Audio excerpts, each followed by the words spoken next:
My dear students, in this class we will find electric field due to infinitely charged long thin wire. तो एक पतला लंबा infinitely long यानी बहुत लंबा ही एक वायर है, उससे परपेंडिकुलर डिस्टेंस r पर हमें किसी पॉइंट पर अगर इलेक्ट्रिक फील्ड निकालना हो तो हम लोग गॉस लॉ का यूज करके इलेक्ट्रिक फील्ड फाइंड कर लेते हैं।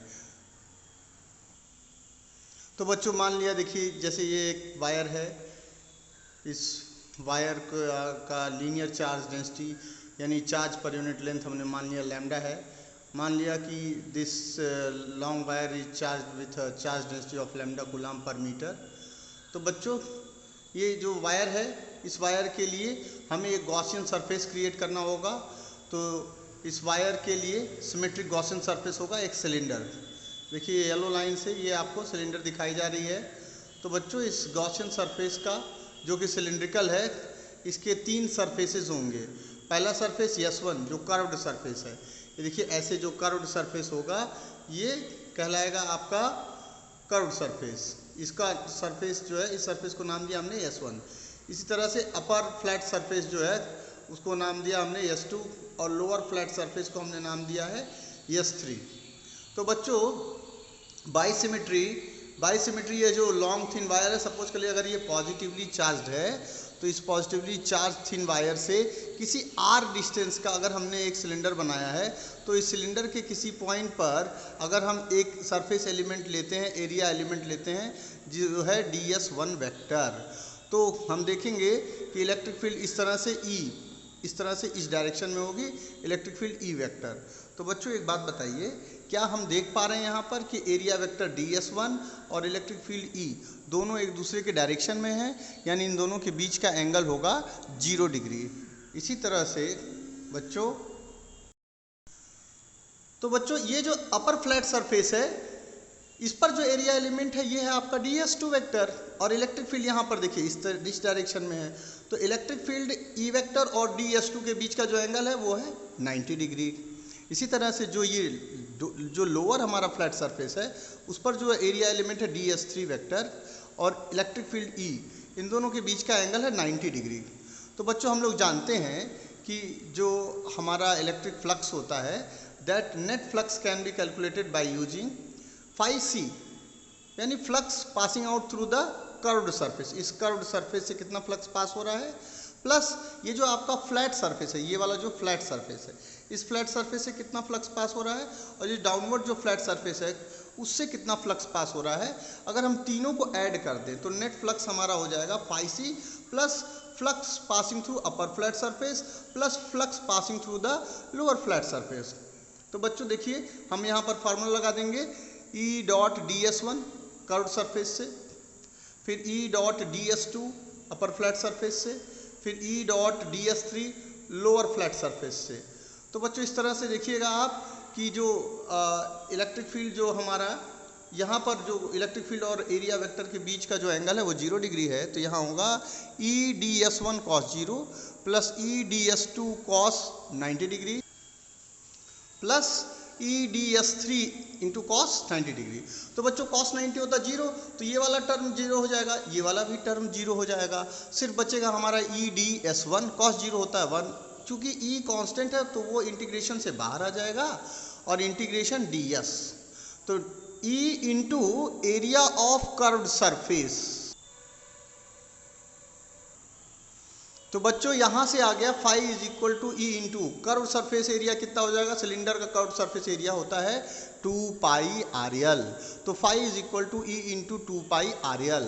अब देखिए बच्चों लैम्डा जो होता है वो होता है चार्ज अपॉन लेंथ, तो lambda is equal to Q upon L, तो Q is equal to lambda L। तो यहाँ से नेट फ्लक्स हम लोग गॉस थ्योरम का यूज करते हैं, तो फ्लक्स होता है Q अपॉन एप्सिलॉन नॉट, तो phi is equal to lambda L upon epsilon naught. तो बच्चों इस तरह से lambda L upon epsilon naught यहाँ पर phi है और यहाँ फ्लक्स है E is equal to 2 pi RL। इन दोनों को इक्वेट कर देंगे तो इलेक्ट्रिक फ्लक्स आ जाएगा। यहाँ देखिए इक्वेट करने पर लैम्डा L, ये L क्यों ले रहे हैं, हम लोग L लेंथ में कंसीडर कर रहे हैं कितना चार्ज है, और L लेंथ का ही हम लोग कर्व्ड सरफेस एरिया भी लिए हैं। तो देखिए बच्चों इधर L और इधर L सेम है, तो L और L क्या हो जाएंगे, कैंसल आउट हो जाएंगे। तो इस तरह से ये जो कैंसल आउट करेंगे तो E इज इक्वल टू आ जाएगा lambda upon 2 pi epsilon not R। ठीक है, तो देखिए बच्चों हम इसको अगर ध्यान से देखें तो हम कह सकते हैं कि electric field is inversely proportional to distance, perpendicular distance small r, E is inversely proportional to r. अब अगर हम लोग ई और आर में ग्राफ बनाएंगे तो देखिए हम लोग को इस तरह का ये ग्राफ मिलता है। अब बच्चों एक छोटा सा सवाल लगाएंगे। तो बच्चों इसमें देखिए सपोज कर लीजिए कि क्वेश्चन में दिया हुआ है कि area vector A is equal to 10 j cap, electric field E vector is equal to 2 i cap plus 4 j cap plus 7 k cap units. तो पूछा जा रहा है कि what is the flux passing through area vector A. तो बच्चों हमारे पास फार्मूला है phi is equal to E dot A. तो ई की वैल्यू है 2 i cap plus 4 j cap plus 7 k cap dot 10 j cap. तो इस 10 जे कैप को लिख सकते हैं 0 आई cap plus 10 j cap plus 0 के कैप।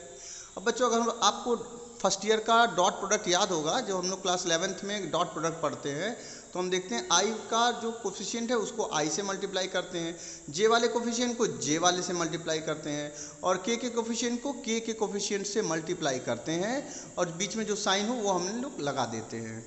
तो बच्चों 2 इंटू 0 आ जाएगा 0, 4 इंटू 10 आ गया 40, 7 इंटू 0 आ गया 0, तो ये आ गया 40 units. This is the answer. अब बच्चों नेक्स्ट टॉपिक है electric field due to infinitely charged thin sheet. कोई इनफाइनाइटली चार्ज थिन शीट है उसके कारण कितनी इलेक्ट्रिक फील्ड होगी वो हमें कैलकुलेट करनी है।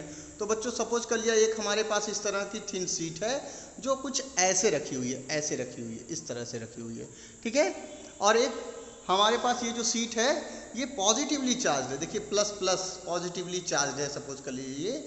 और हमने क्या किया, इससे पास होने वाला एक सिमेट्रिकल गॉसियन सरफेस ड्रॉ किया जो कि सिलिंड्रिकल है।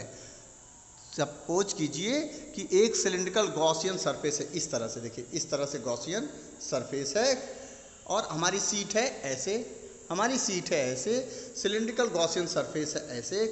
अब अगर हम देखें तो बाई सिमेट्री इलेक्ट्रिक फील्ड जो है जब हम लोग इधर देखेंगे, यानी अगर हम लोग राइट साइड देखेंगे तो इलेक्ट्रिक फील्ड इधर किधर होगी, it will be in this direction, in this direction, electric field will be in this direction. और अगर इधर हम लेफ्ट की तरफ देखेंगे तो electric field will be in this direction, electric field इस तरफ होगी और इधर हमारी इलेक्ट्रिक फील्ड इस तरफ होगी। तो बच्चों अब हम लोग जानते हैं charge per unit area, this is charge per unit area. Charge per unit area क्या होता है, यानी charge upon area, sigma is equal to charge upon area, sigma is equal to Q upon A, तो Q is equal to sigma into A. अब बच्चों अगर हम ध्यान से देखें तो हमारा जो सरफेस यहाँ पर ये वाला है, ये जो कर्व्ड सरफेस है, ये जो हाइपोथेटिकल सरफेस है ना, जैसे ये सिलिंड्रिकल है, ये एक सिलेंडर ले रहे हैं हम लोग, तो इसका जो ये कर्व्ड एरिया होगा इस पर अगर हम लोग कोई एलिमेंट चूज करते हैं तो वह एलिमेंट और इलेक्ट्रिक फील्ड इन दोनों के बीच का जो एंगल होगा, देखिए एलिमेंट का जो एरिया वेक्टर होगा डी ए वेक्टर इधर होगा और इलेक्ट्रिक फील्ड जो होगी वो इस डायरेक्शन में होगी। तो इलेक्ट्रिक फील्ड हमारी इस डायरेक्शन में है और एरिया एलिमेंट हमारा इस डायरेक्शन में है। तो इस तरह से इलेक्ट्रिक फील्ड और एरिया एलिमेंट के बीच का जो एंगल बन रहा है वो 90 डिग्री बन रहा है।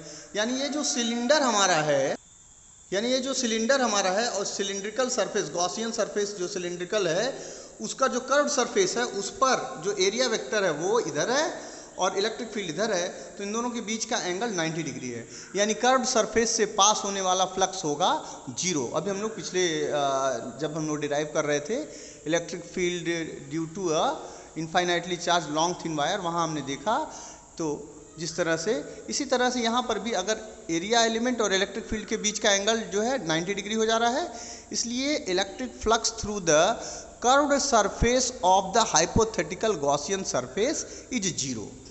अब बच्चों हमारे पास दो फ्लैट सरफेस है, एक फ्लैट सरफेस हमारा यहाँ है ये वाला और एक फ्लैट सरफेस हमारा यहाँ है ये वाला। अब देखिए इस पर जो इलेक्ट्रिक फील्ड है ये हमारा ई वेक्टर है और हमारा एरिया एलिमेंट ds1 वेक्टर है। यहाँ पर जो इलेक्ट्रिक फील्ड है वो है ई वेक्टर और एरिया एलिमेंट है ds2 वेक्टर। तो बच्चों फ्लक्स जो पास होगा, flux phi is equal to flux passing through the left flat surface plus flux passing through the right flat surface plus flux passing through the curved surface which is 0। तो बच्चों इस तरह से जो flux pass हो रहा है phi is equal to E into, देखिए ई जो है हमारा कांस्टेंट है तो वह इंटीग्रेशन से बाहर आ जाता है, प्लस यहाँ पर भी इस तरह से ई जो है कांस्टेंट है वह भी इंटीग्रेशन से बाहर आ जाता है, और यहाँ बचता है integration ds1 plus E integration ds2। अब अगर फ्लैट सरफेस हम ध्यान से देखें तो उसका एरिया है a। बच्चों यहाँ देखिए जो फ्लैट सरफेस है ना, इसका अगर एरिया a है तो यहाँ ये भी एरिया a होगा, इस भी सरफेस का फ्लैट सरफेस का जो राइट फ्लैट सरफेस है उसका भी एरिया a होगा, और ये जो लेफ्ट फ्लैट सरफेस है उसका भी एरिया a होगा। तो बच्चों इस तरह से E integration ds1 is EA plus E integration ds2 is EA, तो EA प्लस EA हो जाएगा 2EA, तो flux phi is equal to 2EA। तो लेकिन हम जानते हैं बाय गॉस लॉ कि flux phi is equal to Q upon epsilon naught, इसका मतलब Q upon epsilon naught is equal to sigma. अब Q अपॉन एप्सिलॉन नॉट होता है, बट Q हमने अभी देखा था कि Q is equal to sigma into A upon epsilon naught. अब बच्चों इसको हमने कह दिया जो phi E is equal to आ रहा है 2EA, it is equal to equation number 1, and phi is equal to sigma A upon epsilon naught, this is equation number 2। अब इक्वेशन 1 और इक्वेशन 2 को अगर हम इक्वेट करेंगे तो आ जाएगा 2EA is equal to sigma A upon epsilon naught, A से A कैंसिल हो जाएगा, यहाँ आएगा 2E is equal to sigma upon epsilon naught, यानी E is equal to sigma upon 2 epsilon naught. This is a very important result कि किसी भी thin sheet के पास में किसी पॉइंट P पर electric field E is equal to sigma upon 2 epsilon naught. बच्चों हम ध्यान से देखें अगर तो हमें पता चलता है कि यह जो इलेक्ट्रिक फील्ड है वह डिस्टेंस पर डिपेंड नहीं करती है, यानी यह इलेक्ट्रिक फील्ड कांस्टेंट आ रही है। तो अगर इसका ग्राफ खींचेंगे तो डायरेक्ट क्या आएगा, डिस्टेंस के रिस्पेक्ट में यह ग्राफ एक कांस्टेंट लाइन का ग्राफ शो करेगी। Thank you. अगली क्लास में हम इसके